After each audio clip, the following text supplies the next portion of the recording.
नमस्कार, सुदर्शन न्यूज देख रहे हैं आप और मैं आपके साथ आशीष प्रमोद गोस्वामी। समय है आपके पसंदीदा कार्यक्रम जनमत का, जिसमें हम देश और दुनिया की तमाम खबरें आपको विस्तार से बताते और समझाते हैं। तो चलिए बिना किसी देरी के सिलसिलेवार खबरों की शुरुआत करते हैं। दुनिया एक बार फिर से उस मोड़ पर खड़ी है जहां युद्ध की एक चिंगारी वैश्विक तबाही ला सकती है। अमेरिका द्वारा चलाए गए मिडनाइट हैमर मिशन ने न केवल ईरान की धरती को दहला दिया, बल्कि पूरे विश्व को युद्ध के कगार पर लाकर छोड़ दिया है। रूस के पूर्व राष्ट्रपति दिमित्री मेदवेदेव ने दावा किया है कि इस टकराव के बाद कई देश ईरान को परमाणु हथियार देने को तैयार हैं। उन्होंने कहा है कि अमेरिका की एक बड़ी भूल है और ट्रंप की नीतियों ने अमेरिका को भारी नुकसान की ओर धकेल दिया है। देखिए, ईरान ने भी अमेरिका पर पलटवार किया और पलटवार करते हुए साफ कहा है कि वह अपनी संप्रभुता की रक्षा करने के लिए तैयार है। राष्ट्रपति मसूद पज़ेश्कियान ने तीखे शब्दों में कह दिया है कि अमेरिका का असली चेहरा अब दुनिया के सामने आ चुका है। उनका कहना है कि इजराइल की विफलता से अमेरिका घबरा गया है। अब सीधे युद्ध की राह उसने पकड़ी है। ईरान के परमाणु सुरक्षा केंद्र में स्पष्ट किया गया है कि अमेरिकी हमले से कोई रेडिएशन रिसाव नहीं हुआ है। ये चीजें बहुत स्पष्ट की गई हैं, लेकिन ये हमला एक बड़ी रणनीतिक चेतावनी है। अमेरिका की इस कार्रवाई को ईरान ने खतरनाक युद्ध की शुरुआत बताया है और कहा है कि यह सीधा सीधा अंतर्राष्ट्रीय संधियों का उल्लंघन है। दूसरी ओर वॉशिंगटन से आ रही खबरों के मुताबिक अमेरिका ने यह हमला अपने राष्ट्रीय हितों और इजराइल के साथ सामरिक साझेदारी की वजह से किया है। इस पूरे घटनाक्रम ने दुनिया भर की महाशक्तियों को सक्रिय कर दिया है। चीन, रूस और तुर्की जैसे देश इस मामले में मध्यस्थता की कोशिश करने लगे हैं, लेकिन ट्रंप और नेतन्याहू की जोड़ी ईरान पर निर्णायक प्रहार की रणनीति पर डटी हुई है। इस जंग की शुरुआत ने तीसरे विश्व युद्ध की आशंका को जन्म दे दिया है। अब विशेषज्ञों का मानना है कि अगर यह रुक रहा तो यह संघर्ष परमाणु युद्ध में तब्दील हो सकता है। मेदवेदेव ने चेतावनी और ईरान की आक्रामक प्रतिक्रिया इस बात का संकेत है कि यह कोई सीमित सैन्य कार्रवाई नहीं है, बल्कि एक वैश्विक शक्ति संघर्ष की शुरुआत हो सकती है। अब सभी की निगाहें संयुक्त राष्ट्र और अन्य वैश्विक संस्थाओं पर हैं कि वे इस स्थिति को कैसे नियंत्रित करती हैं। लेकिन एक बात तय है कि मिडनाइट हैमर सिर्फ एक मिशन नहीं, बल्कि एक संकेत है उस तूफान का जो मानवता को झकझोर सकता है। अमेरिका का करारा हमला किस प्रकार का रहा, ईरान दहल गया इससे।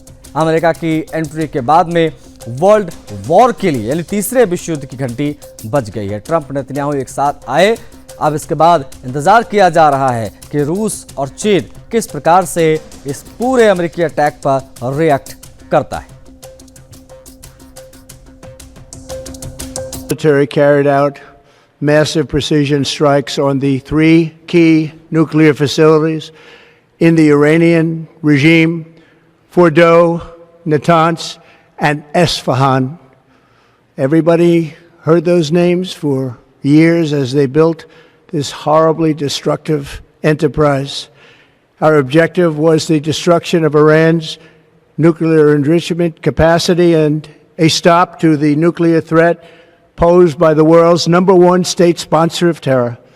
Tonight I can report to the world that the strikes were a spectacular military success.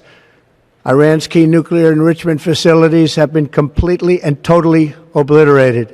Donald Trump का ये ऐलान सिर्फ ईरान नहीं, पूरी दुनिया के लिए अलार्म है। ट्रंप ने चेताया कि अब ईरान को या तो झुकना होगा या मिट जाना होगा, और ट्रंप के इस वार को इजराइल ने धार्मिक युद्ध का सही जवाब बताया। इजराइल के प्रधानमंत्री बेंजामिन नेतन्याहू ने अमेरिकी राष्ट्रपति डोनाल्ड ट्रंप के ईरान के 3 परमाणु ठिकानों फोर्डो, नतांज और इस्फहान पर हवाई हमले के फैसले की जमकर सराहना की। उन्होंने इसे एक साहसिक और ऐतिहासिक कदम करार दिया है। उन्होंने कहा कि ताकत से शांति आती है। Congratulations, President Trump. Your bold decision to target Iran's nuclear facilities with the awesome and righteous might of the United States will change history.